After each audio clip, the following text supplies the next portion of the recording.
Movie शुरू होती है साल 1914 में इजिप्ट के एक पुराने टेम्पल के अंदर, जहां प्रोफेसर पैकोली और उसका स्टूडेंट बिली कुछ अजीब और प्राचीन निशानों का स्टडी कर रहे होते हैं। उन्हें लगता है कि उनके सामने एक ऐसी प्रोफेसी लिखी है जो 5000 साल बाद होने वाला एक महाविनाश की वार्निंग दे रहा है। लिखा था, एक महान शैतानी शक्ति आएगी एक ब्लैक होल से निकलकर जो सब कुछ बर्बाद कर देगी। इस शैतानी शक्ति को रोकने का सिर्फ एक ही तरीका था, 4 एलिमेंट्स, मिट्टी, पानी, हवा और आग, और उनके बीच में एक 5वां एलिमेंट, एक परफेक्ट बीइंग जिसे दुनिया ने कभी भी देखा ही नहीं। प्रोफेसर इस राज को समझ गया था और तभी एक अजीब प्रीस्ट आता है और उन्हें जहर मिलाया पानी पिलाने की कोशिश करता है, लेकिन प्रोफेसर पानी नहीं पीती क्योंकि वो अपने कामयाबी को शराब से सेलिब्रेट करना चाहता था। उसी वक्त आसमान से एक विशाल स्पेसशिप लैंड करती है। प्रोफेसर और उसका असिस्टेंट बिली डर जाते हैं और शिप से कुछ बड़े रोबोट जैसे प्राणी निकलते हैं। इन्हें मोंडोशावंस कहा गया है, जो एक शांत स्वभाव के रक्षक एलियन है। प्रीस्ट उससे कहता है कि प्रोफेसर राज जान गया है। फिर मोंडोशावंस कहते हैं कि वो 4 स्टोन्स और 5th एलिमेंट को ले जा रहे हैं क्योंकि अब ये यहाँ पे सुरक्षित नहीं है। वो पहले प्रोफेसर को बेहोश कर देते हैं और फिर उनके लीडर एक की दीवार में घुसा देता है। फिर दीवार खुल जाती है और अंदर से वो लोग स्टोन्स और एक सार्कोफेगस लेकर शिप में चढ़ जाते हैं, लेकिन बिली बेहोश प्रोफेसर को मरा हुआ समझ लेता है और लीडर पर गोली चला देता है। अब दीवार बंद हो रही है और मोंडोशावन लीडर अंदर फंस जाता है, लेकिन दीवार बंद होने से पहले वो प्रीस्ट से कहता है कि जब तक हम वापस नहीं आए इस ज्ञान को जिंदा रखना,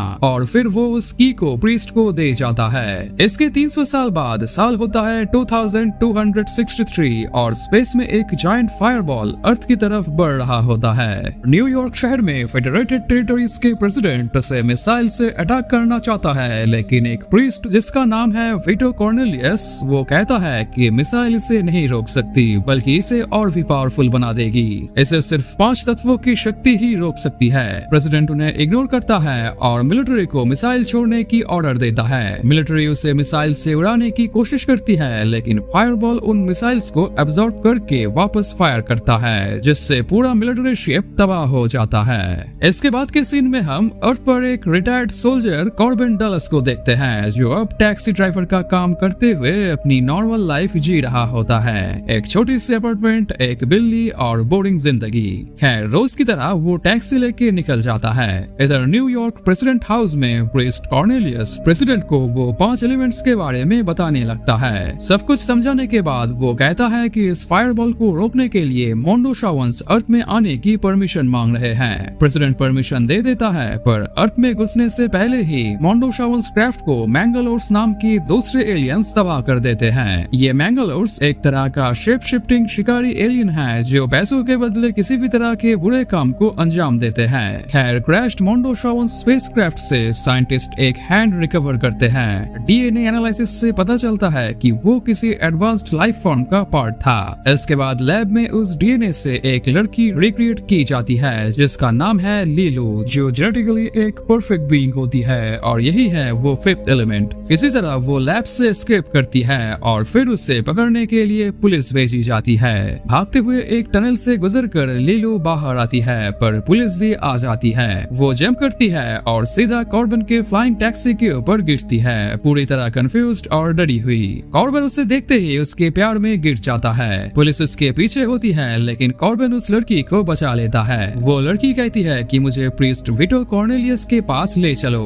और कॉर्बिन उसे उनके पास ले आता है। कॉर्नेलियस उस लड़की के आर्म पर एलिमेंट्स के सिंबल देखता है और तुरंत समझ जाता है कि ये लड़की ही है द 5th एलिमेंट। कॉर्नेलियस और उसका असिस्टेंट डेविड उसके लिए की लेकर आते हैं। इधर कॉर्बिन पूरी तरह से लीलू की प्यार में पड़ गया है, लेकिन अभी के लिए कॉर्नेलियस उससे चले जाने के लिए कहता है। लीलू कॉर्नेलियस के कंप्यूटर से दुनिया की हिस्ट्री समझती है। उसे पता चलता है कि स्टोन्स चुरा ली गई है, लेकिन उसे मालूम है कि वो कहाँ है। दूसरी तरफ जॉर्क को दिखाया जाता है, जो मिस्टर शैडो, जो इस इविल पावर यानी वो फायरबॉल का रूप है, उसके लिए काम करता है, और उसके लिए वो 4 स्टोन को ढूंढ रहा है। जॉर्ग मैंगलोर्स को एक अनोखी वेपन की डिलीवरी कर रहा है। असल में मैंगलोर्स मोंडो शावंस क्राफ्ट को डिस्ट्रॉय करके 4 स्टोन्स चुरा लिया है और इस वेपन के बदले वो उस बॉक्स को जॉर्ग के हवाले कर दिया है। लेकिन जब जॉर्ग बॉक्स खोलता है तब वो खाली होता है। हमें दिखाई देता है कि बॉक्स खाली होने के बावजूद भी मैंगलोर्स जॉर्ग से वेपन ले लेते हैं। जॉर्ग को ये मंजूर नहीं था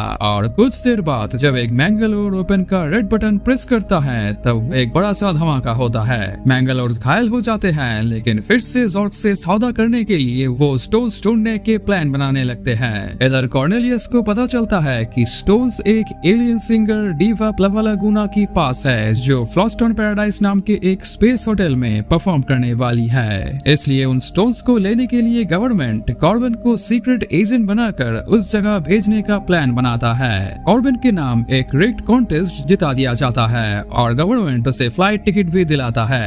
लीलू, कॉर्नेलियस और उसका असिस्टेंट डेविड भी उस मिशन में जाते हैं। इसके बाद वो लोग एयरपोर्ट पर आके चेकिंग कंप्लीट करके फ्लाइट में चढ़ जाते हैं और फ्लाइट फ्लॉस्टन प्लेनेट की ओर जाने लगता है। फ्लाइट में कॉर्बन की मुलाकात होती है रूबी रॉड से, एक लाउड फ्लैशी रेडियो होस्ट जो लाइव शो रिकॉर्ड कर रहा होता है। इसके बाद सब लोग फ्लॉस्टन पैराडाइज में पहुंच जाते हैं। मैंगलोर्स भी स्टोन की तलाश में आ जाते हैं और जब वो डीवा के रूम में घुसते हैं तब लीलू के साथ उनके फाइट होती है। इधर ओपेरा हाउस में डीवा का परफॉर्मेंस स्टार्ट होता है और उसकी मैजिकल आवाज से सब लोग इम्प्रेस्ड हो जाते हैं। इधर उसकी रूम में लीलू मैंगलोर्स को बहुत मारता है और स्टोन्स के बॉक्स ढूंढ लेती है। तभी जॉर्ग आ जाता है और उसके पास पावरफुल वेपन रहने की वजह से लीलू को बॉक्स उसे देना पड़ता है और फिर वो लीलू पे गोली चलाने लगता है। वेंटिलेटर में घुस के वो बचने की कोशिश करती है पर उसे गोली लग जाती है। इसके बाद जॉर्ग उस रूम में एक टाइम बॉम्ब लगा के निकल जाता है। इधर शो के दौरान दूसरे मैंगलोर्स एक बार फिर अटैक कर देते हैं और उनके गोली से डीवा घायल हो जाती है। सीन शिफ्ट होती है जॉर्ग के शिप में जब वो बॉक्स ओपन करके उसे खाली पाता है। इधर घायल डीवा मर रही है और उस मोमेंट में वो कॉर्बन से कहती है कि स्टोन्स उसके बॉडी के अंदर छुपे हुए हैं। कॉर्बन डीवा के पेट के अंदर से स्टोन्स निकालता है और फिर से मैंगलोर्स अटैक करते हैं। कॉर्बन किसी तरह मैंगलोर्स को मार देता है और घायल लीलू को ढूंढ लेता है। तभी कॉर्नेलियस और रूबी रॉड को जॉर्ग के फिट किए बॉम्ब नजर आते हैं। जल्दी से वो लोग लीलू को लेकर एक शिप पर चढ़ जाते हैं और तभी जॉर्ग फिर से आते हैं स्टोन्स की तलाश में। वो आके पहले बॉम्ब को डीएक्टिवेट करता है, लेकिन उसी वक्त एक मर्तफा मैंगलोर एक टाइम बॉम्ब एक्टिवेट करके मर जाता है। इधर कॉर्बन शिप लेकर निकल जाता है और 5 सेकंड्स के अंदर जॉर्ग के साथ पूरा रिजॉर्ट तबाह हो जाता है। शिप में प्रेसिडेंट का कॉल आता है और हमें पता चलता है कि 1 घंटे और 57 मिनट्स के अंदर वो फायरबॉल अर्थ से टकरा जाएगा। इधर लीलू कंप्यूटर पे अर्थ के सारे महायुद्ध और तबाही का रिपोर्ट देख लेती है और मेंटल शॉक में आकर बेहोश हो जाती है। इसके बाद के सीन में हम उन लोगों को इजिप्ट के उसी टेम्पल में देखते हैं जिसे मूवी की शुरू में दिखाया गया था। इधर फायरबॉल और भी ज्यादा पावरफुल हो चुका है और इधर टेम्पल में उन 4 स्टोन्स को उनके एग्जैक्ट जगह पे रख दिया जाता है, लेकिन सब लोग कंफ्यूज होते हैं कि इन्हें एक्टिवेट कैसे करें। डेविड फ्रस्ट्रेशन में एक डीप सांस छोड़ता है और हवा से स्टोन हिलता है। अब कॉर्बन को बात समझ में आता है। वो स्टोन पे फूंक मारता है और एक मैजिकल फोर्स एक्टिवेट हो जाता है। अब सब लोग समझ जाते हैं कि इन स्टोन्स को मिमिक करना होगा। इसके बाद डेविड मिट्टी डालता है और अर्थ स्टोन एक्टिवेट हो जाता है। कॉर्नेलियस पसीना पोंछ के रुमाल निचोड़ता है जिससे वाटर स्टोन एक्टिवेट हो जाता है, लेकिन रूबी फायर स्टोन को एक्टिव नहीं कर पाता क्योंकि उसके पास माचिस या लाइटर नहीं है। कॉर्बन अपना मैच बॉक्स निकालता है जिसमें सिर्फ एक ही तीली होती है। इसके बाद वो फायर स्टोन को भी एक्टिवेट कर देता है और अब सिर्फ 5th एलिमेंट ही बची है जो कि लीलू है। कॉर्बन उसे होश में लाता है, लेकिन वो उसे कह देती है कि मैं इस दुनिया को किस लिए बचाऊं जब दुनिया सिर्फ वायलेंस से भरी है। फिर कॉर्बन उसे समझाता है कि सारे लोगों में बुराई नहीं है, ज्यादातर लोगों में प्यार, इंसानियत और उम्मीद है। अब लीलू थोड़ा सॉफ्ट होती है लेकिन अभी भी कंफ्यूज्ड है। इधर फायरबॉल अर्थ से टकराने में सिर्फ 4 सेकंड्स बचे हैं और तभी कॉर्बन लीलू को किस करता है। अचानक 4 एलिमेंट से एक एक करके लाइट बीम लीलू से टकराता है और एक बड़ा बीम उससे निकलकर स्काई में फायरबॉल की तरफ जाती है और उसे डिस्ट्रॉय कर देती है। अब पूरा खतरा टल जाता है और दुनिया बच जाती है। इसके बाद के सीन में प्रेसिडेंट कॉर्बन और लीलू से मिलने जाता है, लेकिन साइंटिस्ट कहते हैं कि वो अभी रेस्ट में है। हमें दिखाई देता है कॉर्बन और लीलू एक दूसरे के साथ रिकवरी चेम्बर में होते हैं और इसी के साथ ये मूवी खत्म हो जाती है।